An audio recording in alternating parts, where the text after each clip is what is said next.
जय हिंद साथियों। SSC GD परीक्षा के लिए आज की इस वीडियो में कुछ बहुत ही अहम, चुनिंदा और सर्वश्रेष्ठ सवाल आप लोग देखेंगे। इस वीडियो में जिन क्वेश्चंस को साथियों अगर आप तैयार कर लेते हैं, इनको अपने मनोमस्तिष्क में स्टोर कर लेते हैं, तो मैं कहूंगा इस एकमात्र क्लास से आपके 20 नंबर की तैयारी पक्की हो जाएगी। यानी कि अगर अभी आपने ये वीडियो नहीं देखी है और अब अभी 1 घंटे के अंदर आप ये वीडियो देख लोगे, तो मैं कहूंगा 20 नंबर साथियों आप अपने सेव कर लोगे, आप अपने कवर कर लोगे। तो समझदारी तो इसी में होगी। इस वीडियो को देखिए और इन हिंदी के 20 सवालों के जवाब दीजिए, जीके के 20 सवालों के जवाब दीजिए, रीजनिंग को सीखिए और मैथ को सीखिए। और पहला सवाल मैं आपके सामने ला दिया हूं कि ज्ञान का विलोम आपसे पूछा जा रहा है। तो ज्ञान का विलोम साथियों क्या होता है? ज्ञान का विलोम अज्ञान होता है। और मैंने ये भी देखा है कि बार बार आपसे कई बार पूछा जा चुका है कि अहंकार का विलोम क्या होता है। तो आप लोगों को यहां पर याद रखना है, ठीक है। अहंकार का विलोम क्या होता है? निरअहंकार होता है। क्या होता है साथियों? निरअहंकार होता है। तो ये दोनों बातें आप लोग याद रखेंगे। उसके बाद देखिए अगले नंबर का सवाल है, कहा जा रहा है कि आश्रम का समानार्थी शब्द यहां पर साथियों क्या हो सकता है? तो आश्रम का समानार्थी शब्द क्या होगा? एक तरीके से आश्रम को इमारत कहेंगे, मकान कहेंगे, भवन कहेंगे, विहार कहेंगे, क्या कहेंगे? तो इसका सबसे सटीक जवाब आपका जो जाएगा वो विहार जाएगा, मकान नहीं होगा साथियों। विहार सबसे नजदीकी इसका उत्तर बन जाएगा, ठीक है ना। खैर, उसके बाद देखिए अगले नंबर का सवाल कह रहे कि चक्षु किसका पर्यायवाची है? तो चक्षु शब्द की अगर हम बात करें, चक्षु को देखिए क्या क्या कहा जाता है। चक्षु की अगर बात करें, चक्षु का मतलब होता है आंख। क्या? और आंख को लोचन भी कहा जाता है। क्या साथियों? आंख को लोचन भी कहा जाता है और आंख को साथियों नयन भी कहा जाता है, ठीक है। अच्छा, आकाश के भी बहुत सारे पर्यायवाची आपसे पूछे जाते हैं, जैसे कि आकाश को कहा जाता है गगन, ठीक है। आकाश को कहा जाता है साथियों नभ, आकाश को कहा जाता है साथियों व्योम, ठीक है। ये आप लोग ध्यान रखेंगे। पक्षी के भी बहुत सारे पर्यायवाची आपको मालूम होना चाहिए, जिसमें से इंपॉर्टेंट मैं आपको बता दे रहा हूं, जैसे कि विहंग कहा जाता है। क्या? पक्षी को साथियों विहंग कहेंगे, चिड़िया कहेंगे और उसके अलावा द्विज कहेंगे। क्या कहेंगे? चिड़िया भी कहते हैं, चिड़िया भी कहते हैं साथियों, और उसके अलावा अगर बात करें तो द्विज भी कहते हैं। उसके अलावा घोड़े शब्द की अगर बात करें तो घोड़े को साथियों क्या क्या कहा जाता है? घोड़े को अश्व कहा जाता है। क्या कहा जाता है? घोड़े की अगर बात करें अश्व कहा जाता है। घोड़े को साथियों घोटक कहा जाता है। क्या? घोड़े को घोटक भी कहा जाता है। और घोड़े की अगर बात करें तो तुरंग भी कहा जाता है। तो ये सारे घोड़े के पर्यायवाची हो गए। चक्षु के पर्यायवाची इसमें से कौन सा होगा? तो मैं कहूंगा चक्षु का पर्यायवाची आंख हो जाएगा। जिनका भी आंसर ऑप्शन नंबर डी के साथ है, मैं कहूंगा आंसर आपका बिल्कुल करेक्ट है भाई। बहुत बढ़िया, वेरी गुड क्लास। साथियों परीक्षा में अब आपकी बहुत कम समय बचा है, इसलिए कम समय में साथियों ये आपको पीडीएफ दी जा रही है। अगर आपकी तैयारी नहीं है तो मैं कहूंगा इस पीडीएफ को पढ़ लीजिएगा, आपकी तैयारी कंप्लीट हो जाएगी। और बहुत अधिक कंटेंट भी नहीं है इसमें साथियों। आपको देखिए, आपको सबसे पहले दिए जाएंगे साथियों एसएससी जीडी के पेपर सॉल्यूशन के साथ, यानी कि जो भी पेपर हो चुके हैं, ठीक है, एक आध सालों में, वो आपको उनका पेपर का हल सहित दिया जाएगा। हल सहित पेपर दिए जाएंगे, क्वेश्चन के नीचे ही उसका सॉल्यूशन होगा। और दूसरी पीडीएफ आपको दिए जाए। देखिए, जैसा आपका क्वेश्चन पेपर आ सकता है इस बार, वैसे आपको 10 क्वेश्चन पेपर दिए जा रहे हैं सॉल्यूशन के साथ। और इसमें साथियों हिंदी होगी, इसमें जीके होगी, इसमें रीजनिंग होगी, इसमें मैथ होगी, सभी चीजें होंगी। और क्योंकि जीके में बहुत सारे बच्चों की दिक्कत रहती है, जीके में अच्छा स्कोर नहीं आ पाता है, तो अगर जीके में अच्छा स्कोर चाहिए तो आपको करंट अफेयर पर साथियों अपनी पकड़ बनाना होगी। तो इसलिए करंट अफेयर के जो पूरी साल के इंपॉर्टेंट क्वेश्चन है साथियों, वो मैं आपको दे रहा हूं। तो ये 3 अलग अलग पीडीएफ आपको साथियों मिलेगी। ये पीडीएफ आप क्या कर सकते हैं? ये पीडीएफ आप हमारी ऐप डाउनलोड कर सकते हैं। डिस्क्रिप्शन में ऐप है, टारगेट सिलेक्शन ऐप, उसको डाउनलोड करके वहां से ले सकते हैं एसएससी जीडी पीडीएफ, जो 45 रुपीज की है। 45 रुपीज की जो पीडीएफ होगी ना, उस वहां से आप ले सकते हैं। वरना साथियों आप क्या कर सकते हैं, डिस्क्रिप्शन में एक लिंक है, ठीक है, वहां पर लिखा होगा एसएससी जीडी पीडीएफ। उस लिंक पर जैसे ही आप क्लिक करेंगे तो आप हमारे व्हाट्सएप पर आ जाएंगे। वहां पर आपको एक क्यूआर कोड दिया जाएगा। उस क्यूआर कोड पर 45 रुपए का पेमेंट करेंगे तो वो पीडीएफ आपको वहीं भेज दी जाएगी, वो वहीं पर आपकी पीडीएफ सेव रहेगी, ठीक है। चलिए, खैर, अब बात करते हैं अगले नंबर के सवाल की। कहा जा रहा है कि घनिष्ठ कैसे लिखा जाता है, यानी कि ऐसे ऐसे ऐसे या ऐसे। तो आपको इतनी बात ध्यान रखना है कि घनिष्ठ में साथियों ठा आता है अंत में, टा नहीं आता है, अंत में ठा आता है, ठीक है ना। अगला सवाल देखिए आपकी स्क्रीन पर, कह रहे हैं कि शुद्ध वर्तनी वाला शब्द इसमें से बताइए, यानी कि वांछनीय कैसे लिखा जाता है। जैसे ऑप्शन नंबर ए में है, जैसे बी में है, जैसे सी में है, या जैसे डी में है। तो मैं कहूंगा जैसे ऑप्शन नंबर ए में है ना, वैसे वांछनीय शब्द लिखा जाता है। तो इस प्रकार आंसर जिनका ऑप्शन नंबर ए था बिल्कुल करेक्ट था। अगला सवाल आपकी स्क्रीन पर साथियों देखिए सवाल को और बताइए राइट आंसर। कह रहे खेल कूद में स्पर्धा का चयन करें, या खेल कूद में दृश्य, कभी की दृश्य कभी नहीं अच्छे हो सही होता है, ठीक है। तो मतलब खेल कूद में क्या अच्छी बात होती है? द्वेष, ईर्ष्या, क्रोध। तो मैं कहूंगा स्पर्धा। स्पर्धा एक यहाँ पर पॉजिटिव चीज हो जाएगी साथियों, राइट आंसर आपका। ये बाकी नीचे सारी नेगेटिव चीजें हैं। उसके बाद देखिए कह रहे कि आकाश के तारे तोड़ना। आकाश के तारे तोड़ने का मतलब क्या होता है कि आसमान से तारे तोड़ने की कोशिश करना, आसमान छूने की कोशिश करना, असंभव काम करना। बिल्कुल, आकाश के तारे तोड़ना कह तो दिया जाता है, लेकिन ये एक असंभव कार्य है। ठीक है ना, ये एक असंभव कार्य है। उसके बाद देखिए कह रहे कि जिसे काम करने या पार करने की इच्छा हो उसके लिए एक शब्द क्या होगा, ये आपको यहां पर साथियों बताना है। फटाफट आप लोग बता दीजिए राइट आंसर आपका क्या होगा। अच्छा, एक शब्द आपसे पूछा जाता है जिसे मर जाने की कामना हो। क्या साथियों, अगर आपसे पूछा जाए, क्या पूछा जाए? जिसे मर जाने की कामना हो। क्या? जिसे मर जाने की कामना हो। ठीक है, जिसे मर जाने की कामना हो उसके लिए एक शब्द क्या होगा, उसको कहेंगे साथियों मुमूर्षु। उसको क्या कहा जाएगा? उसको साथियों मुमूर्षु कहा जाएगा। ये आप लोग ध्यान रखेंगे। एक चीज होती है साथियों तस्कर। तस्कर मतलब क्या होता है? जो चोरी छुपे लाकर एक तरीके से जो भी बेचा जाता है ना, चोरी छिपे से साथियों बेचा जाता है, उसको तस्कर कहा जाता है। निरामिष शब्द की अगर बात करें, निरामिष साथियों उसे कहा जाता है जो मांस नहीं खाता है, यानी कि मांस ना खाने वाले को। क्या? मांस ना, आपसे एग्जाम में ऐसे करके पूछा जाएगा, मांस ना खाने वाले को क्या कहा जाता है? तो निरामिष कहा जाता है। यहां पर सवाल पूछा गया जिसे करने या पार करने की इच्छा हो उसको क्या कहा जाता है? उसको साथियों तितीर्षु कहा जाता है। क्या? उसको तितीर्षु कहा जाता है। तो इस प्रकार जिनका आंसर ऑप्शन नंबर डी है बिल्कुल करेक्ट है। अगला सवाल देखिए, कहा जा रहा है कि शुद्ध वर्तनी वाला शब्द साथियों इसमें से बताइए कौन सा है। तो देखिए अब यहां पर अगर बात करें, अभी मैंने आपको एक शब्द बताया था साथियों, मैंने आपको क्या बताया था? मैंने आपको बताया था घनिष्ठ। तो घनिष्ठ कैसे लिखा जाता है? घनिष्ठ की अगर बात करते हैं, ठीक है, घनिष्ठ की अगर बात करें साथियों, घनिष्ठ के अंत में ठा आता है। क्या आता है? ठा आता है। लेकिन यहां पर अगर साथियों हम लोग बात करते हैं कि इसमें ठा आएगा या टा आएगा, तो इसमें ठा नहीं आता, इसमें टा आता है। तो अनिष्ट लिखा जाएगा, ना कि अनिष्ठ लिखा जाएगा। तो कुल मिला के जिनका भी आंसर ऑप्शन नंबर सी है, मैं कहूंगा बिल्कुल करेक्ट है। अब अगला सवाल देखिए, कह रहे कि न्यून शब्द का विलोम क्या हो सकता है साथियों, बताइए। तो न्यून का विलोम क्या होगा, ये आपसे पूछा जा रहा है। अगर हम बात करें साथियों वृहत का विलोम क्या होता है, तो वृहत का विलोम तो लघु होता है। क्या? वृहत का विलोम साथियों लघु होता है। अगर आपसे एग्जाम में पूछ लिया जाए अत्यंत का विलोम क्या होता है, तो आप लोगों को मालूम होना चाहिए अनत्यंत होता है। क्या? अनत्यंत होता है, ये इंपॉर्टेंट है। और अगर अधिक की बात करें साथियों, तो अधिक का विलोम क्या हो जाएगा? एक तरीके से न्यून हो जाएगा। क्या हो जाएगा? न्यून हो जाएगा। और अधिकतम की अगर बात करें, तो अधिकतम का विलोम साथियों न्यूनतम हो जाएगा। तो ये चारों बातें आप लोग ध्यान रखेंगे।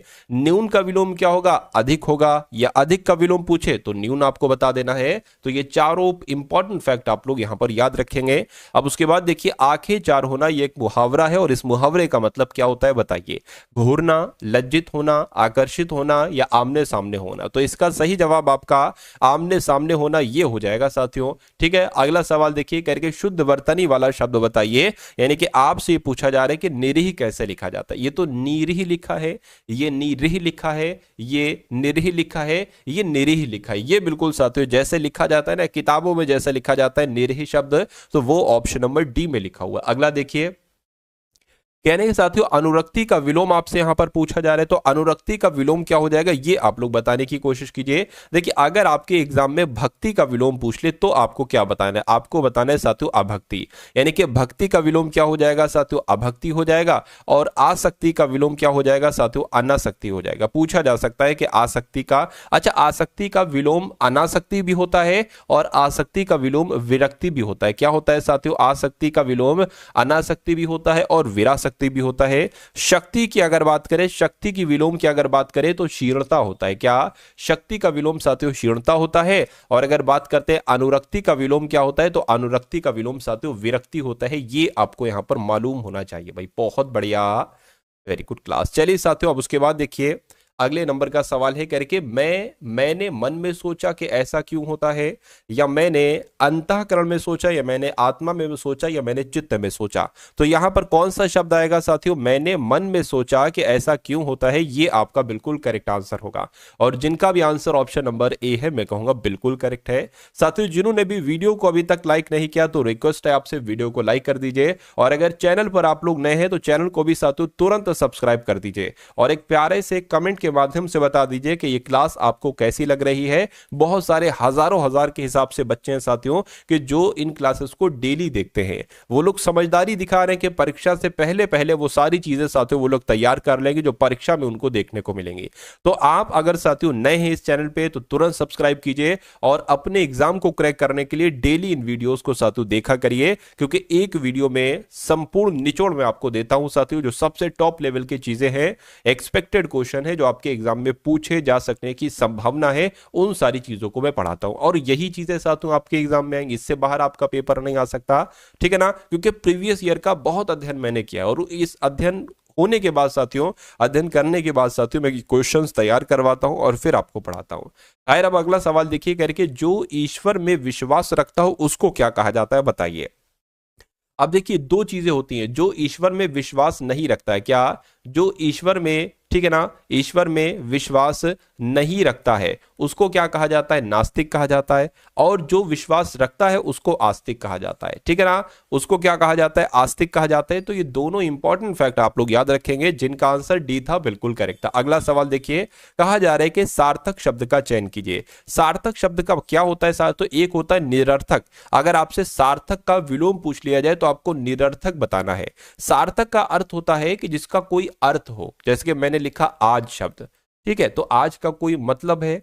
मैंने लिखा साथियों कल शब्द, कल का कुछ मतलब है, लेकिन मैं अगर साथियों यहां पर लिख दूं क्या, मैं अगर साथियों लिख दूं यहां पर कौ, ठीक है, कुछ भी लिख दो, कुछ भी मैं लिख दूं, तो इसका हो सकता हो कुछ मतलब, हो सकता हो कुछ मतलब ना हो। तो जिन शब्दों का कोई मतलब नहीं होता है वो निरर्थक शब्द होते हैं, और जिनका कुछ मतलब होता है, जिनसे कुछ अर्थ निकलता है, वो आपके सार्थक शब्द होते हैं। तो यहां पर अगर साथियों बात करें, आपसे पूछा जा रहा है कि सार्थक शब्द इसमें से आपको बताना, सार्थक शब्द का चयन कीजिए। ये तो मैंने एक अलग से बता दिया, लेकिन यहां पर एक अलग चीज पूछी गई है कि जिसके हाथ में चक्र हो उसके लिए एक शब्द क्या होगा बताइए। तो यहां पर अगर बात करें, देखिए अच्छा, चंद्रशेखर के बारे में अगर आपसे पूछ लिया जाए, जिसके शिखर पर चंद्र हो, क्या साथियों अगर आपसे पूछा जाए कि जिसके जिसके शिखर पर चंद्र हो, क्या साथियों, एक सेकेंड, अगर आपसे पूछा जाए जिसके शिखर पर चंद्र हो तो उसको चंद्रशेखर कहा जाएगा, जिसके शिखर पर चंद्र हो उसको क्या कहा जाएगा साथियों, उसको चंद्रशेखर कहा जाएगा, ठीक है। चक्रपाणी की अगर बात करते हैं साथियों, जिसके हाथ में चक्र हो, क्या साथियों, जिसके जिसके हाथ में क्या हो साथियों, जिसके हाथ में चक्र हो उसको क्या कहा जाएगा, उसको चक्रपाणी कहा जाएगा। तो ये आपके एग्जाम में दो बहुत पूछे जाते हैं, जिसके शिखर पर चंद्र हो चंद्रशेखर, और जिसके हाथ में चक्र हो चक्रपाणी कहा जाएगा। अच्छा, यहां पर अगर हम बात करते हैं साथियों चक्रधर की, तो चक्र को धारण करने वाला, क्या साथियों अगर बात करें चक्र को धारण करने वाला, क्या साथियों, चक्र को धारण करने वाले को क्या कहा जाता है, चक्र को धारण करने वाले को साथियों चक्रधर कहा जाता है। ये आपको यहां पर मालूम होना चाहिए, ठीक है ना। अगर चंद्रभूण की अगर हम बात करें तो यहां पर चंद्रचूर्ण लिखा होगा। चंद्रचूर्ण की बात करें तो जिसके चूड़ा में चंद्रमा हो, क्या साथियों, जिसके चूड़ा में, आप लोग ध्यान रखेंगे, जिसके चूड़ा में। अच्छा, चूड़ा का मतलब पता क्या होता है, बाल, इसके मतलब जिसके बालों में चंद्र हो, जिसके बालों में चंद्र हो उसको क्या कहा जाएगा, चंद्रचूर्ण कहा जाएगा। तो कुल मिला के जिसके हाथ में चक्र हो उसको क्या कहा जाएगा, तो चक्रपाणी कहा जाएगा। ये आपका बिल्कुल करेक्ट आंसर हो जाएगा। उसके बाद देखिए अगला सवाल कह रहे दिए गए वाक्य में रेखांकित अंश को प्रतिस्थापित करने के लिए सबसे सर्वाधिक उपयुक्त विकल्प का चयन करिए। यानी कि विद्यालय स्कूल में व्याकरण की विद्या दी जाती है, तो विद्या की जगह पर साथियों क्या शब्द आएगा आपको बताना है। ज्ञान ज्ञान दी जाती है, शिक्षा दी जाती है, बुद्धि दी जाती है या दीक्षा दी जाती है। तो स्कूल में व्याकरण की शिक्षा दी जाती है, ये होना चाहिए, यानी कि आंसर आपका ऑप्शन नंबर बी के साथ जाना चाहिए। अब उसके बाद देखिए अगला सवाल है करके लक्ष्मी शब्द का समानार्थी शब्द क्या हो सकता है साथियों बताइए।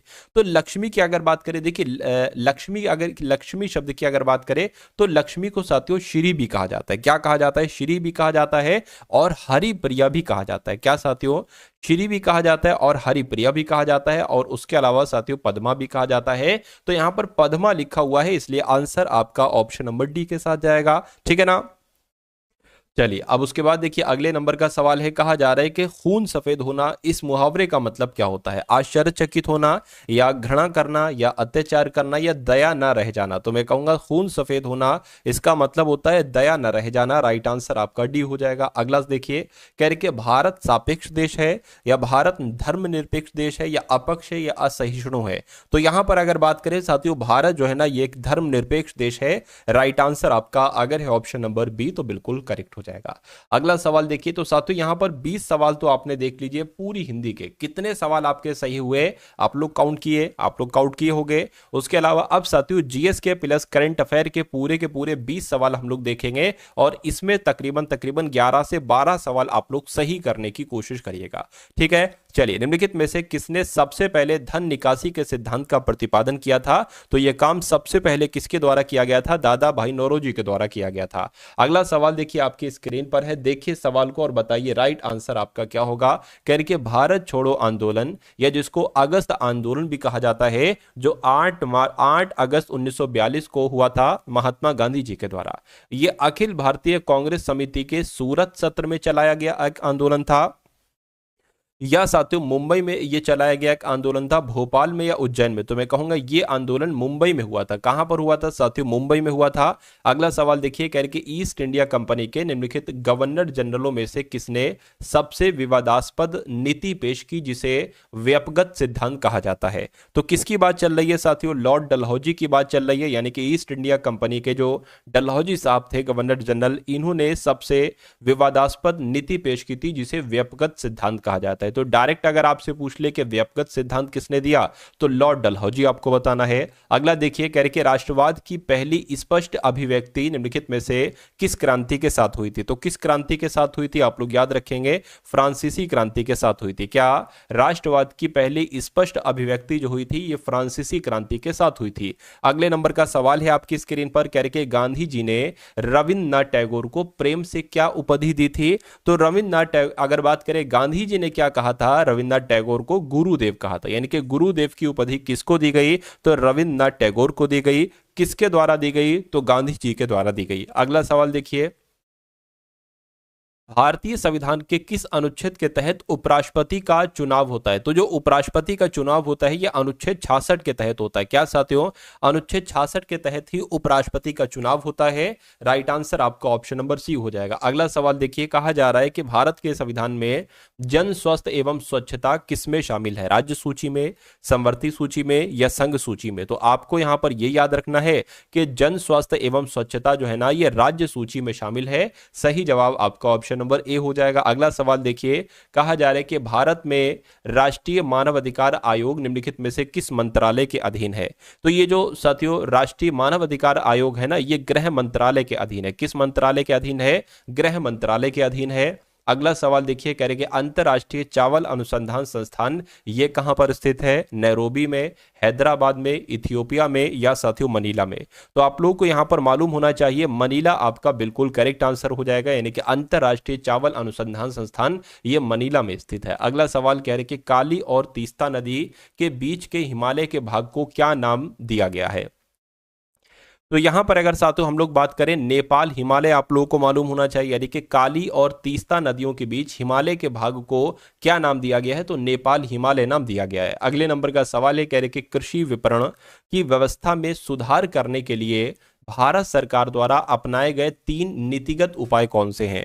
तो कौन से हैं साथियों? न्यूनतम समर्थन मूल्य है, बिल्कुल है। बफर स्टॉक का रख रखाव ये भी है। सार्वजनिक वितरण प्रणाली ये भी है। तो मैं कहूंगा ये तीनों सही हैं। तो ये तीनों सही है, तो आंसर आपका ऑप्शन नंबर डी हो जाएगा। अगला सवाल देखिए, कहा जा रहा है कि 1991 की नई उदार आर्थिक नीति के परिचय के साथ भारतीय अर्थव्यवस्था ने इसके अलावा निम्नलिखित सभी के माध्यम से मौजूदा आर्थिक समस्याओं को संबोधित किया है। तो संबंधित किया है साथियों एक तरीके से औद्योगिकीकरण, वैश्वीकरण, निजीकरण, उदारीकरण। क्या आपका राइट आंसर होगा ये आपको यहां पर बताना है। तो औद्योगिकीकरण यहां पर साथियों आपका बिल्कुल करेक्ट आंसर हो जाएगा। ठीक है, भारतीय अर्थव्यवस्था ने इसके अलावा, किसके अलावा? औद्योगिकीकरण के अलावा निम्नलिखित सभी, ठीक है, निम्नलिखित सभी माध्यम से मौजूदा आर्थिक समस्याओं को संबंधित किया है। राइट आंसर आपका ऑप्शन नंबर ए के साथ जाना चाहिए। अगला सवाल देखिए, इसमें कहा जा रहा है कि भारत में निम्न में से क्या अप्रत्यक्ष कर की श्रेणी में आता है। तो इनमें से क्या साथियों अप्रत्यक्ष कर है? तो मैं कहूंगा साथियों जो सेवा कर है ना, सेवा कर, ये एक अप्रत्यक्ष कर है। क्या ये एक अप्रत्यक्ष कर है? अगला सवाल देखिए, कह रहे कि निम्नलिखित में से किस विकल्प का निर्माण काठ की लुगदी या वुड पल्प से किया जाता है। तो यहां पर आपको मालूम होना चाहिए, रेयॉन शब्द की अगर हम बात करते हैं तो रेयॉन जो है ना, इसका निर्माण काठ की लुगदी या वुड पल्प से किया जाता है। राइट आंसर आपका ऑप्शन नंबर डी हो जाएगा। अगला सवाल कह रहे कि निम्नलिखित में से किन विकल्पों में केवल थर्मोसेटिंग प्लास्टिक उपस्थित होते हैं। तो किसकी बात चल रही है साथियों, आप लोगों को मालूम होना चाहिए, बेकेलाइट एवं इपॉक्सी रेसिन यहां पर आपका सही जवाब होगा। यानी कि किन विकल्पों में, तो मैं कहूंगा बेकेलाइट एवं इपॉक्सी रेसिन में थर्मोसेटिक प्लास्टिक उपस्थित होती है। सही जवाब आपका ऑप्शन नंबर डी के साथ जाना चाहिए। अगला सवाल है, अब कहा जा रहा है साथियों यहां पर कि राष्ट्रीय युवा महोत्सव, ये राष्ट्रीय युवा महोत्सव कब की बात चल रही है? तो ये 2025 की बात चल रही है। यानी कि राष्ट्रीय युवा महोत्सव जो 2025 में हुआ था, इसका आयोजन कहां पर किया गया था? तो इसका आयोजन कहां पर किया गया था? नई दिल्ली में। ठीक है, तो नेशनल यूथ फेस्टिवल 2025 का आयोजन तो नई दिल्ली में किया गया था। अगला सवाल देखिए, पूछा जा रहा है कि इंडिया ओपन, ये करंट अफेयर के सवाल चल रहे हैं साथियों, 5 सवाल देखें करंट अफेयर के। इंडिया ओपन बैडमिंटन टूर्नामेंट ये खेला जाएगा, तो ये कहां पर खेला जाएगा? ये साथियों ये भी नई दिल्ली में ही खेला जाएगा। क्या इंडिया ओपन बैडमिंटन टूर्नामेंट कहां पर खेला जाएगा? तो नई दिल्ली में खेला जाएगा। अगला सवाल है, कह रहे कि भारत सरकार का 2025 का कैलेंडर लॉन्च किया गया है। तो यहां पर अगर बात करें, भारत सरकार का 2025 का कैलेंडर लॉन्च किया गया है साथियों, किसके द्वारा लॉन्च किया गया है? तो अश्विनी वैष्णव के द्वारा लॉन्च किया गया है। यह भी आपको मालूम होना चाहिए। अगला सवाल है, करके कौन दुनिया की सबसे बुजुर्ग जीवित व्यक्ति बनी है?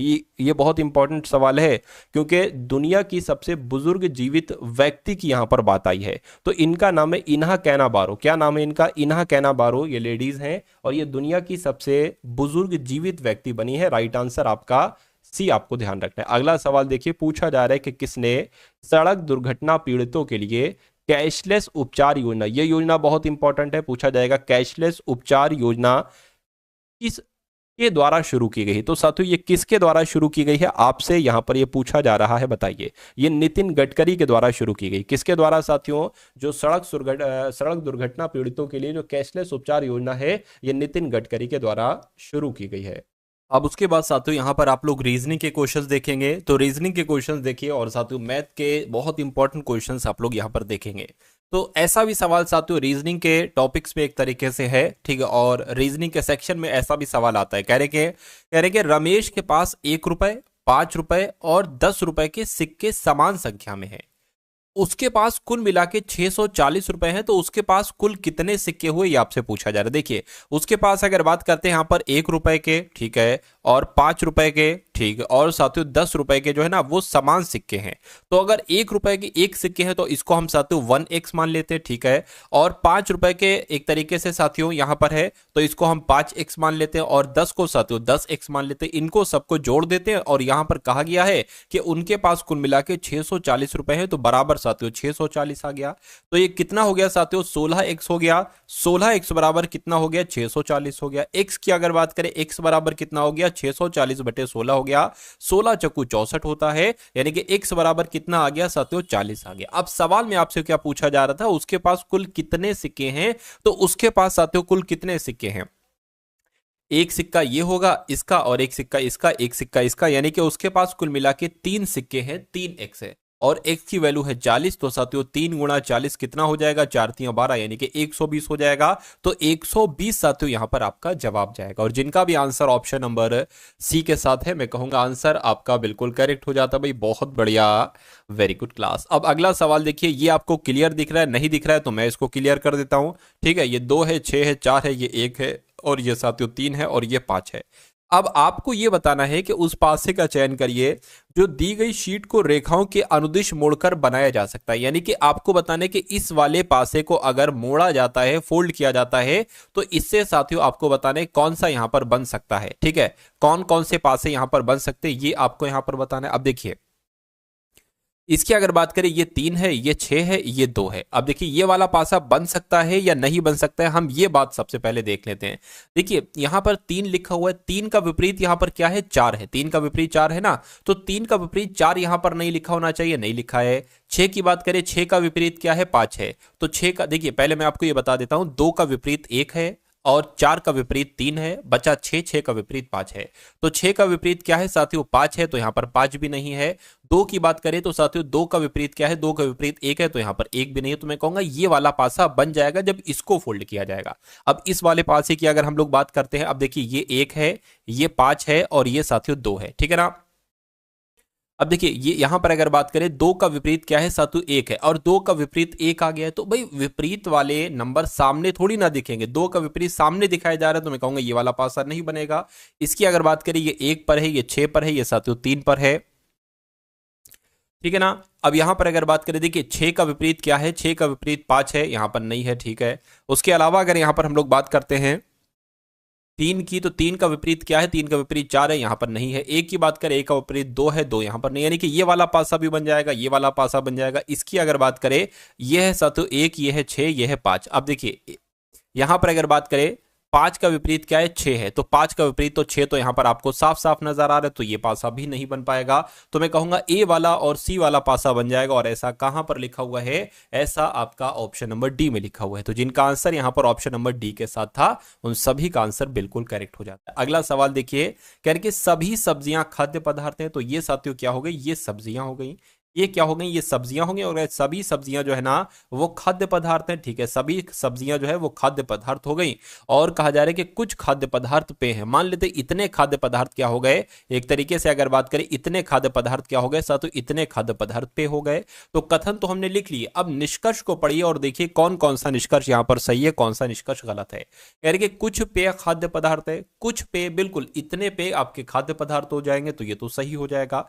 कुछ सब्जियां पे हैं, देखिए कुछ सब्जियां पे है नहीं है, पे ये है, सब्जियां ये है, यानी कि अलग अलग है, ठीक है। तो मैं कहूंगा ये गलत हो जाएगा, यानी कि केवल निष्कर्ष 2 अनुसरण करता है। और ऐसा कहां पर लिखा हुआ है, ऐसा आपका ऑप्शन नंबर बी में लिखा हुआ है। अगला सवाल देखिए आपकी स्क्रीन पर है, बहुत अच्छा सवाल साथियों ये है, ठीक है। इस सवाल को देखिए और फटाफट आप लोग भी यहां पर बता दीजिए कि आपका सही जवाब क्या होगा। इसको मैं और अच्छे से लिख दूं, क्या करूं, देखिए 7 हो गया, ये 6 हो गया, एक सेकेंड, इसको क्लियरली साथियों एक तरीके से यहां पर लिख देते हैं, एक सेकंड रुकिए इसको। ये क्या है, ये साथियों 7 बना है, और इसकी अगर बात करें ये 6 बना है, ये 6 बना है, ये साथियों 25 बना है, कितना बना है, ये 25 बना है, और ये साथियों 16 बना है, कितना बना है, 16 बना है, और ये कितना बना है, ये 27 बना है, ठीक है, और ये 5 बना है, और ये साथियों 11 बना है। अब देखिए क्या कहा जा रहा है कि वृत्त जो है ना ये पुलिस कर्मियों को निरूपित करता है, यानी कि ये वृत्त जो है ना ये पुलिस कर्मियों को निरूपित करता है, पुलिस कर्मियों को ये निरूपित करता है, ठीक है। मुझसे पहले आंसर बताने की कोशिश कीजिएगा, अभी सवाल खैर इसमें नहीं आपको दिख रहा होगा, ठीक है। वर्ग खिलाड़ियों को निरूपित करता है, वर्ग की अगर बात करें तो ये है साथियों, यानी कि ये जो है ये खिलाड़ियों को निरूपित करता है, खिलाड़ियों को ये निरूपित करता है। उसके बाद लिखा हुआ है कि त्रिभुज जो है ना, त्रिभुज ये साथियों किसको बताता है, ये करदाताओं को बताता है, किसको, ये करदाताओं को बताता है। तो उसके बाद साथियों आपसे पूछा जा रहा है कि कितने पुलिसकर्मी करदाता है लेकिन खिलाड़ी नहीं है, यानी कि पुलिसकर्मी होना चाहिए, ठीक है, करदाता होना चाहिए लेकिन खिलाड़ी नहीं होना चाहिए। तो मैं कहूंगा एक ऐसा नंबर 6 एक ऐसा नंबर होगा साथियों जो पुलिसकर्मी के अंतर्गत है, जो करदाता है लेकिन वो खिलाड़ी नहीं है। तो क्या 6 कहीं पर लिखा हुआ है, बिल्कुल लिखा हुआ है, ऑप्शन नंबर बी में लिखा हुआ है। तो जिनका भी आंसर यहां पर ऑप्शन नंबर बी था उन सभी का आंसर बिल्कुल करेक्ट है। भाई पहले से तो भाई आप बता ही नहीं सकते क्योंकि आंसर मैंने बाद में बताया। खैर अगले नंबर का सवाल देखिए, और साथियों बताइए, कह रहे कि 4 अक्षर समूह दिए गए हैं, बिल्कुल दिए गए हैं, जिनमें से 3 किसी तरह से समान है और एक असंगत है, एक विभिन्न है। यानी कि इन चारों ऑप्शन में से कोई एक ऑप्शन में अलग लॉजिक होगा, अलग रूल लगा होगा, वही आपको यहां पर बताना है। सबसे पहले अगर हम बात करें, टी जो होता है वो 20 पर होता है, वाई आपका 25 पर होता है, डी 4 पर होता है, आई 9 पर होता है। इसकी बात करें तो के 11 पर होता है, पी 16 पर होता है, यू 21 पर होता है, और जेड आपका 26 पर होता है। इसकी बात करें तो ए 1 पर होता है, एफ 6 पर होता है, के 11 पर होता है, पी 16 पर होता है। जिसकी बात करें जी 7 पर होता है, के 11 पर होता है, ओ 15 पर होता है, वी 22 पर होता है। अब यहां पर अगर बात करें आपको कुल मिला के इतनी सी बात बताने के सबसे अलग कौन से लॉजिक लगा है। देखिए ये 20 से 25 हुआ है यानी कि 5 बड़ा है, ये 25 से 4 हुआ है मैं कहूंगा 26, और उसके बाद 1 2 3 4 यहां पर भी 5 बड़ा है, यहां पर भी 5 बड़ा, यहां पर भी 5 बड़ा, और इसकी बात करें यहां पर भी साथियों 5 बड़ा। तो क्या वही लॉजिक इसमें देखिए 11 से 16 हुआ 5 बड़ा, 16 से 21 हुआ 5 बड़ा, 21 से 25 26 हुआ 5 बड़ा, 1 से 6 हुआ 5 बड़ा, 6 से 11 हुआ 5 बड़ा, 11 से 16 हुआ 6 5 बड़ा। इसकी अगर बात करें तो 7 से 4 हुआ कितना बड़ा, ये तो 4 बड़ा कुल मिला के, और यहां पर भी साथियों 4 बड़ा, और यहां पर अगर बात करें यहां पर साथियों 7 बड़ा। तो मैं कहूंगा जो लॉजिक यहां पर लगा है वही लॉजिक यहां पर, वही लॉजिक यहां पर, लेकिन इसमें साथियों अलग लॉजिक लगा है। तो अलग लॉजिक लगा है यही तो आपसे पूछा जा रहा था, इसलिए सही जवाब अगर आपका है ऑप्शन नंबर ए के साथ, तो मैं कहूंगा आंसर आपका बिल्कुल करेक्ट हो जाएगा। अगला सवाल आपकी स्क्रीन पर है और आपसे पूछा जा रहा है कि के आर का पुत्र है। इस सवालों में आपको जो जो दिया जाए, जैसे जैसे दिया जाए ना, आप उसको उसको करते रहिए, पूरा सवाल ना पढ़िए। तो आर का पुत्र कौन है साथियों, के है, तो आर का पुत्र साथियों यहां पर हम बना लेते हैं, आर का पुत्र कौन हो जाएगा, के हो जाएगा। आर का पुत्र कौन हो जाएगा साथियों, के हो जाएगा। जे के पुत्र, जे के पुत्र की पुत्री, जे के पुत्र की पुत्री कौन है साथियों, जे के पुत्र की पुत्री वी है। अच्छा भाई ठीक है, तो जे का मान लीजिए साथियों, जे ये हो जाएगा, जे का कोई एक पुत्र होगा, जे का कोई एक पुत्र होगा, और जे के पुत्र की पुत्री है साथियों कौन, जे के पुत्र की पुत्री है वी, ठीक है, तो ये वी मैंने लिख दी। उसके बाद कह रहे कि के का पुत्र एच है, यानी कि के का पुत्र कौन है साथियों, के का पुत्र यहां पर एच बताया गया है। ये बात भी साथियों क्लियर है कि के का पुत्र कौन है, एच है। उसके बाद अगर बात करें, कह रहे कि एम और के आपस में भाई भाई हैं, यानी कि ये दोनों आपस में कौन कौन है, भाई भाई हैं। अच्छा, तो यहां पर एम आएगा क्योंकि एम कहीं और तो मुझे दिख नहीं रहा है, सारी चीजें कंप्लीट हो गई हैं, तो साथियों ये दोनों आपस में भाई हो गए। कह रहे कि एच का आर से क्या संबंध होगा, ये आपको यहां पर बताना है। चलिए एच आर, आर कहां पर है साथियों, आर की अगर बात करें, आर क्या कहेगा एच को, अरे भाई ये क्या कहेगा, अपने बेटे का बेटा कहेगा, बेटे के बेटे को क्या कहा जाता है, पोता कहा जाता है। तो इस प्रकार जिनका आंसर ऑप्शन नंबर बी है बिल्कुल करेक्ट हो जाता है। अगला सवाल देखिए साथियों, कथन और निष्कर्ष वाले सवाल आपके एग्जाम के लिए बहुत इंपॉर्टेंट हो जाते हैं, ठीक है। चलिए भाई, तो इनकी अगर बात करते हैं कि यहां पर आपका सही जवाब कैसे क्या हो सकता है, कहा जा रहा है कि सभी कुएं नहरें हैं। क्या, अगर हम बात करते हैं यहां पर कि सभी कुएं, मान लेते हैं साथियों ये क्या हो गए, ये कुएं हो गए, और कहा जा रहा है कि सभी कुएं क्या है, सभी कुएं नहरें हैं, तो सभी कुएं हमने नहरें बना ली। उसके बाद कह रहे हैं कि सभी नहरें जो है ना, सभी नहरें ये नदियां हैं, सभी नहरें क्या है, नदियां हैं। अब निष्कर्ष को पढ़िए, निष्कर्ष में साथियों आपसे कहा जा रहा है कि कुछ नहरें कुएं हैं, कुछ नहरें कुएं, बिल्कुल साथियों इतनी नहरें जो है ना ये कुएं हो जाएंगे, कुछ नहरें कुएं हैं, ये बात बिल्कुल सही है, ठीक है। उसके बाद लिखा हुआ है कि कुछ नदियां कुएं हैं, कुछ नदियां कुएं हैं, बिल्कुल सर, तो इतनी नदियां कुएं हो जाएंगे, तो मैं कहूंगा ये भी सही हो जाएगा। यानी कि ऐसा कहां पर लिखा हुआ, निष्कर्ष दोनों सही है, ऐसा ऑप्शन नंबर ए में लिखा हुआ है, तो ये आपके बिल्कुल प्रश्न का बिल्कुल सही जवाब हो जाएगा। अगला सवाल देखिए आपकी स्क्रीन पर, कहेंगे साथियों न्यूमिज्मेटिक्स का जो संबंध सिक्कों से है, ऑरोग्राफी का संबंध साथियों किससे होगा, ये आपको यहां पर बतला देना है। देखिए न्यूमिज्मेटिक्स की अगर बात करें तो इसके अंतर्गत साथियों सिक्कों का अध्ययन किया जाता है, तो ऑरोग्राफी के अंतर्गत किसका अध्ययन किया जाता है साथियों, पहाड़ों का अध्ययन किया जाता है। तो कुल मिला के पहाड़ आपका यहां पर राइट आंसर हो जाना चाहिए था, और ऐसा कहां पर लिखा हुआ है, ऐसा ऑप्शन नंबर सी में लिखा हुआ है। अगले नंबर का सवाल है आपकी स्क्रीन पर, कहा जा रहा है कि SLOWER को जैसे FX PMT बनाया जाता है, वैसे MEAGREO साथियों क्या बनाया जा सकता है, ये बात आपको यहां पर बताना है। चलिए अब देखिए ये S से S हो गया है, ठीक है, तो ये M से M हो जाना चाहिए, ठीक है, लेकिन नहीं है। L से ये F हुआ है, O से साथियों X हुआ है, W से P हुआ है, तो ये लॉजिक तो मुझे समझ में नहीं आ रहा है कि ये लॉजिक इसमें साथियों लग सकता है। दूसरे लॉजिक की अगर बात करें, अगर देखिए साथियों, देखिए ये R है, मुझे ये लग रहा है कि ये R से S हुआ है, यानी कि एक बढ़ाया गया है, E से F हुआ है, एक बढ़ाया गया है, W से X हुआ है, एक बढ़ाया गया है, O से P हुआ है, एक बढ़ाया गया है, L से M हुआ है, एक बढ़ाया गया, और S से T हुआ है, एक बढ़ाया गया है। यानी कि साथियों यहां पर भी हम एक एक एक बढ़ा लेंगे। अब E से E के बाद साथियों क्या आता है, F आता है, और देखिए ऑप्शन में F है।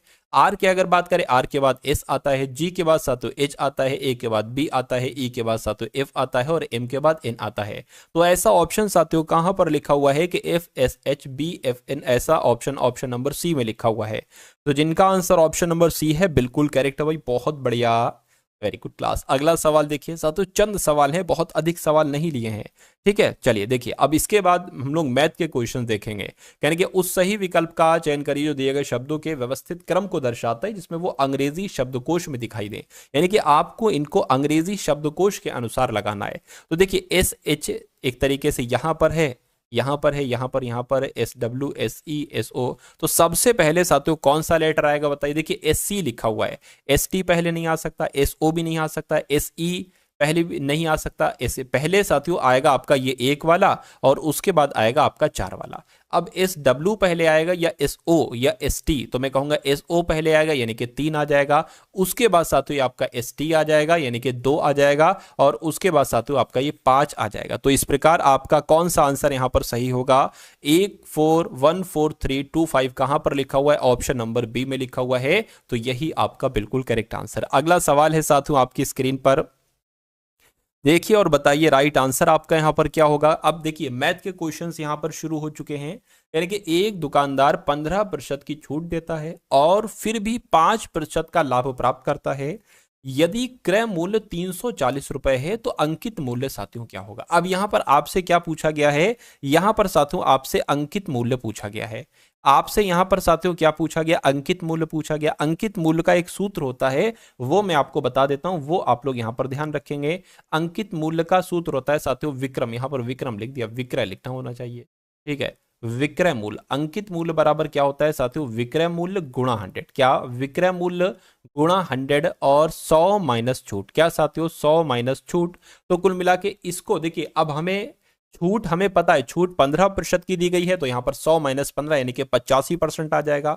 100 भी हमें पता है। हमें सबसे पहले अगर अंकित मूल्य निकालना है तो हमें विक्रय मूल्य मालूम होना चाहिए। विक्रय मूल्य साथियों हम कैसे निकाल पाएंगे, ये मैं आपको बता देता हूं। देखिए अगर क्रय मूल्य 340 है, क्रय मूल्य 340 है और 5% का लाभ पर बेची जाती है, यानी कि कुल मिला के 105% पर बेची जाती है, तो ये इसको सॉल्व कर लो, ये आपका क्रय मूल्य हो जाएगा, सॉरी ये विक्रय मूल्य हो जाएगा। इसको यहां फिट कर देना, इस जीरो से आपका ये जीरो कैंसिल हो जाएगा, 5 दूना 10, 5 दूना 10, 5 एकम 5 हो जाएगा, 2 से कट करे साथियों 17 आ जाएगा। 17 गुणा 21 कितना होता है, ये आप लोग देख लीजिए, 17 और यहां पर 34 आ जाएगा, 7 आ गया, 5 आ गया, 3 आ गया, यानी कि मैं कहूंगा 357 आ जाएगा। यानी कि विक्रय मूल्य की अगर बात करें तो अंकित मूल्य हम लोग याद कर रहे हैं, विक्रय मूल्य कितना हो जाएगा, 357 हो जाएगा, गुणा 100 हो जाएगा, और 100 माइनस छूट, छूट 15% है, तो साथियों 85 यहां पर यानी कि मतलब आ जाएगा कुल मिला के। अब देखिए 17 पंजे 85, 17 एकम 17, 17 दूना सॉरी 34, एक जाएगा 17 हो जाएगा, 17 एकम 17, इसको अगर कट करेंगे तो 20 आ जाएगा, यानी कि 21 दूना कितने हो जाएंगे साथियों, 42 हो जाएंगे, और जीरो लग जाएगा। तो कुल मिला के अंकित मूल्य कितना आया, 420 आया, और 420 ही आपका यहां पर बिल्कुल करेक्ट आंसर हो जाता है। अब उसके बाद देखिए अगले नंबर का सवाल है, कहा जा रहा है कि कविता ने 2500 में एक घड़ी खरीदी, ठीक है, और इसे 12% की हानि पर बेच दिया। कोई फायदे पर बेचता है, इसने हानि पर बेच दिया। यानी कि 2500 रुपए की कोई चीज अगर खरीदी गई है, अगर 12% की हानि पर बेचा जा रहा है, जाहिर सी बात है उसको 88% में बेचा जा रहा है, नीचे 100 आएगा। इन रुपए से उसने एक पंखा खरीदा और उसे 15% के लाभ पर बेचा, यानी कि अब इस चीज को उसने 15% के लाभ पर बेचा, यानी कि उसने 115% पर बेचा, तो 115/100 आ गया। इस पूरे लेन देन में उसे कुल मिला के हानि हुई या लाभ हुआ, ये आपको यहां पर बताना है। अब पहले इसको तो कैलकुलेट करो, ये आपका आ जाएगा साथ, फिर हम देखेंगे भाई 2500 में तो हमने खरीदी थी, लेकिन इतने रुपए में ये जा रही है। अगर 2600 में जाएगी या उससे ऊपर जाएगी तो लाभ होगा, 2400 में जाएगी तो हानि होगी। अब इसको कैलकुलेट कीजिए, जीरो से जीरो कैंसिल हो जाएगा, 25 से कम 25, 25 चौक 100 हो जाएंगे, 4 से कट करेंगे 4 दूना 8, 4 दूना 8 हो जाएगा। 115 की गुणा आपको 22 से करा लेना है, तो 5 दूना 10 हो जाएगा, 2 एकम 2 3 हो जाएगा, 2 एकम 2 हो जाएगा, 230 आ गया, 230 यहां आ जाएगा, 0 आ गया, 3 आ गया, 5 आ गया, 2 आ गया। यानी कि खरीदा तो था 2500 में, लेकिन बेचा जा रहा है साथियों 2530 में। कितने का प्रॉफिट हुआ, 30 का प्रॉफिट हुआ। यानी कि मैं कहूंगा या तो ये वाला होगा या तो लाभ होगा कुल मिला के। अब इस प्रॉफिट को प्रतिशत में आपको बदलना है, तो गुणा 100 लगा देंगे, नीचे हमेशा क्रय मूल्य आता है, क्रय मूल्य कितना है 2500 है, तो इसको कैलकुलेट कर लीजिए, 0 से 0 कैंसिल हो गया। अब 30/25 आया है, तो एक तरीके से साथियों देखिए 25 से कम 25, 5 बचा, ठीक है, ये 5 बचा, पॉइंट लगाया, 0 बढ़ाया, 25 दुना कितना हो जाएगा, 50 हो जाएगा। तो 1.2% का क्या होगा, लाभ होगा। ऐसा कहां पर लिखा हुआ है साथियों, ऐसा आपके ऑप्शन नंबर डी में लिखा हुआ है। अगला सवाल देखिए, कह रहे कि 14 व्यक्तियों का औसत ठीक है, 14 व्यक्तियों की अगर बात करें, 14 व्यक्तियों का औसत वजन यहाँ पर कितना बताया गया, 76.5 किलो बताया गया है। कह रहे कि यदि 82 किलो और 75 किलो और इतने किलो, कितने किलो ये कुछ भी हो सकता है, ठीक है, वजन वाले 3 अन्य व्यक्तियों को उनके साथ शामिल किया जाता है, तो सभी का औसत वजन इतना केजी बढ़ जाता है, आधा किलो बढ़ जाता है, तो एक्स का मान कितना है, यानी कि ये आपसे पूछा जा रहा है कितना है। तो अगर हम बात करें साथियों, क्या 14 व्यक्तियों का औसत वजन अगर 76.5 किलोग्राम है, अगर मैं आपसे पूछूं कि 14 व्यक्तियों का औसत वजन कितना है, 76.5 किलोग्राम है, अगर मैं आपसे पूछूं 14 व्यक्तियों का कुल मिला के वजन कितना होगा, तो 76.5 की गुणा जरा 14 से करिए, आपको मालूम पड़ जाएगा। पॉइंट हटा दीजिए 1 मिनट के लिए, ठीक, बाद में लगा देंगे हम। 5 चौक आपका 20 हो जाएगा, 6 चौक 24, 25 26 हो गया, 7 चौक 28, ठीक है, 7 चौक 28, 29 30 हो गया आपका। और अगर बात करें यहाँ पर साथियों, 5 आ जाएगा, 6 आ जाएगा, 7 आ जाएगा, 0 आ गया, 11 आ गया, 7 आ गया, 10 आ गया। ये अब 1 नंबर के बाद पॉइंट था ना, 1 नंबर के बाद पॉइंट लगा दी, यानी कि 1071 किलो आ गया। क्या 14 लोगों का कुल मिला के वजन कितना आ गया, 1071 किलोग्राम यहां पर आ गया। अब यहां पर क्या कहा जा रहा है कि 82 किलोग्राम का कोई व्यक्ति और 75 किलोग्राम का व्यक्ति इसमें शामिल हो जाता है, तो इसमें शामिल कर लेते हैं 82 किलोग्राम का कोई आदमी और 75 किलोग्राम का आदमी, और x किलोग्राम भी इसमें शामिल कर दें। क्या करें, तो x किलोग्राम का भी मान लीजिए अगर शामिल कर दिया, ठीक है, तो सभी का औसत वजन कितना हो जाता है, इतना बढ़ जाता है। अच्छा, फिर इनका जो औसत वजन है ना, कितना इनका औसत वजन हो जाता है, 76.5 है, आधा किलो और बढ़ जाता है, यानी कि फिर इनका औसत वजन इतना हो जाता है। तो कुल मिला के अगर बात करें औसत है, तो इसको भी औसत बना लो। कितने लोग हैं, ये कितने लोग थे भाई, 14 लोग थे, 15 16 17, यानी कि अब ये साथियों 17 लोग यहां पर हो चुके हैं। अब अगर मैं आपसे पूछूं कि इन सब का कुल मिला के वजन कितना होगा, जिसमें एक्स का भी हमें वजन मालूम पड़ जाएगा, जब आप 17 की गुणा 77 से करा दोगे, तो 17 की गुणा 77 से जब आप करा दोगे, तो आपको सभी का औसत वजन कुल मिला के वजन मालूम पड़ जाएगा।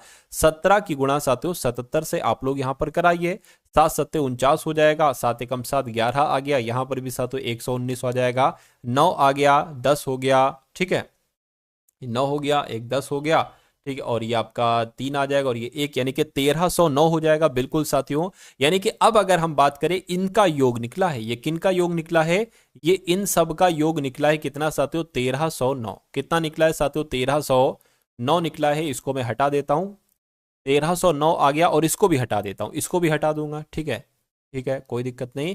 यानी कि अब अगर बात करें, अब इनका टोटल x का मान आपको निकालना है, इनका टोटल करके इसमें से घटा दीजिए, आपको x का मान मालूम पड़ जाएगा। तो 1071 82 75 कितने होते हैं, जरा देखिए, 5 2 7 हो जाएगा, 7 और 1 8 हो जाएगा, 7 और 8 15 हो जाएगा, 15 और 7 कितना हो जाएगा, 22 हो जाएगा, 2 यहां पर लग जाएगा, 2 आ जाएगा और 1 आ जाएगा, यानी कि 1228 प्लस x बराबर 1309 हो गया, 1309 हो गया। और x की अगर बात करें, x बराबर क्या हो गया साथियों, 1309 हो गया, माइनस प्लस का है ना, इधर बराबर को उधर जाएगा, माइनस का हो जाएगा, 1228 हो गया। अब आपको साथियों इसको घटा देना है, बस आपका आंसर यहां पर निकल आएगा। तो 1309 में से साथियों 1228 आपको घटाना है, तो 1 बचेगा, और ये कितना आ जाएगा, ये आपका 8 आ जाएगा। तो मैं कहूंगा x बराबर 81 किलोग्राम आ चुका है, यानी कि कुल मिला के ये x किलोग्राम वजन बढ़ाने पर तो ये इसका मान निकला है, यहां पर 81 किलोग्राम आएगा, तो x का मान कितना हो जाएगा, 81 किलोग्राम हो जाएगा। 81 कहां पर लिखा हुआ है साथियों, ऑप्शन नंबर सी में लिखा हुआ है। खैर, अब उसके बाद देख लेंगे, नेक्स्ट नंबर का सवाल है, कहा जा रहा है कि यदि a का 15% b के 45% के बराबर है, तो a माइनस बी का कितना प्रतिशत a के बराबर होगा। पहले इस वाली लाइन को आप सॉल्व कीजिए, कहने कि a का 15%, तो का मतलब होता है गुणा a का 15%, 15/100 हो गया, ठीक है। ये जो है ये b के क्या साथियों, b के 45% यानी कि 45/100 हो गया, इसके बराबर है। तो बराबर है, नीचे सेम नंबर है, ये 100 से 100 कट जाएगा। अब a/b, ये देखिए अब क्रॉस मल्टीप्लाई हो जाएगी, b नीचे आ जाएगा a के, और ये 15 साथियों नीचे चला जाएगा 45 के, तो बराबर क्या आ गया, 45/15 आ गया। ये क्या कट सकता है, तो 15 एकम 15, 15 तो आपका 45 हो गया, यानी कि a अगर 3 है तो b 1 होगा। तो कुल मिला के आपसे पूछा जा रहा था कि a माइनस बी का कितना प्रतिशत, तो a माइनस बी का कितना, a ये हो गया, b ये हो गया, कह रहे कि a माइनस बी का कितना प्रतिशत, तो ये तो 2 आ गया, तो कहने के 2 का कितना प्रतिशत, मैं कहूंगा इतना प्रतिशत, x प्रतिशत, ए माइनस बी का कितना प्रतिशत, इतना प्रतिशत ए के बराबर है। तो ए कितना था साथियों, 3 था। तो इसमें से आपको एक्स का मान निकाल लेना है। देखिए 100 की गुणा इससे हो जाएगी, 3 से ये 300 हो जाएगा, बट आपका 2 आ जाएगा। इसको कट करोगे तो 150 आ जाएगा, यानी कि आपका जो आएगा वो 150% आंसर आएगा। और ऐसा कहां पर लिखा हुआ है साथियों, ऐसा आपका ऑप्शन नंबर बी में लिखा हुआ है। ठीक है, चलिए। एक निश्चित कार्य को पूरा करने में ए बी की तुलना में 50% कम कुशल है। ठीक है, तो साथियों जो जो यहाँ पर कहा जा रहा है वो यहाँ पर हम लोग करते जाते हैं। यानी कि ए बी की तुलना में 50% कम कुशल है। तो अगर साथियों बी की कार्यकुशलता 100 होगी तो ए की कार्यकुशलता 50 होगी। ठीक है, अब उसके बाद कह रहे हैं कि साथियों बी और सी की बात चल रही है, बी सी की तुलना में 50% अधिक कुशल है। यानी कि अगर बात करते हैं साथियों यहाँ पर सी 100 है तो बी जो है ना 50% अधिक कुशल है सी से, तो ये साथियों 150 हो जाएगा। अब इसको अगर कट करते हैं 50 से कम 50, 50 दूना 100, ये ए और बी का अनुपात आ गया, और 50 तिया, और साथियों ये क्या हो जाएगा, 50 दूना हो जाएगा। यानी कि अगर कभी भी आपके सामने ए अनुपात बी का अनुपात हो और बी अनुपात सी का अनुपात हो और आपको कहा जाए कि ए अनुपात बी अनुपात सी क्या होगा, तो आपको ए अनुपात बी लिख देना है ऐसे करके और बी अनुपात सी लिख देना है ऐसे करके, और ये उल्टा एन बना देना। यानी कि 1 की गुणा 3 से करोगे तो ये ए निकल कर आएगा, 3 एकम 3। 3 की गुणा 2 से करोगे 3 दूना 6, तो ये बी निकल कर आएगा। सी की बात करें 2 की गुणा 2 से करोगे 2 दूना 4, तो ये 4, ये सी निकल कर आएगा। ए अनुपात बी अनुपात सी आपको निकाल लिया है आपने। उसके बाद कहा जा रहा है कि ए और बी और सी एक साथ मिलकर कार्य करते हैं तो 48 दिनों में कार्य पूरा कर पाते हैं। यानी कि एक ऐसा कार्य है जो 48 दिनों में पूरा होता है। कब? जब ये तीनों मिलकर कार्य करती है। यानी कि ए डेली 3 काम कर रहा है, बी डेली 6 काम कर रहा है, सी डेली 4 काम कर रहा है। अच्छा, इनका एक दिन का काम कितना होगा? अगर ये तीनों मिलकर काम करे तो 3 6 9, और ये कितना हो जाएगा, 13 हो जाएगा। यानी कि अगर तीनों लोग मिलकर काम कर रहे हैं जो कि 13 करते हैं, मतलब 13 काम करते हैं और ये 48 दिन तक कोई कार्य करते हैं तो वो काम पूरा होगा। यानी कि ये क्या है, ये टोटल काम आ गया हमारे पास, टोटल काम आ गया। तो कहने के ए अकेला अगर इस कार्य को पूरा करे तो पूरा करने में उसको कितना समय लगेगा? ए अकेला एक, देखिए टोटल काम है ये 13 गुणा 48, ए डेली काम करता है 3, तो इसको कितना दिन लगेंगे इस काम को निपटाने में? तो साथियों भाग कर दीजिए, 3 से करेंगे तो ये 16 आ जाएगा। ठीक है, 13 की गुणा 16 से आप कर दीजिए, आपका आंसर यहां पर आ जाएगा। 13 की गुणा 16 से कर देंगे 48 आ गया साथियों, और आपका 16 आ गया। ठीक है, 8 आ गया, 0 आ गया, 2, यानी कि 208 दिन लगेंगे। तो 208 दिन आपका बिल्कुल सही जवाब हो जाएगा। और 208 दिन कौन से ऑप्शन में है साथियों? ऑप्शन नंबर डी वाले में है भाई। बहुत बढ़िया, वेरी गुड क्लास। तो यहां पर आपने सभी सब्जेक्ट देखे और सभी सब्जेक्ट का साथियों इंपॉर्टेंट क्वेश्चन देखे जो आपके एग्जाम में साथियों पूछे जा सकने की पूरी पूरी संभावना थी। तो इस वीडियो को अगर आपने लाइक नहीं किया तो वीडियो को लाइक तो कर दीजिएगा, चैनल पर नए हैं तो सब्सक्राइब कर दीजिएगा, और एक प्यारे से कमेंट के माध्यम से बता दीजिएगा कि ये क्लास आपको साथियों कैसी लगी।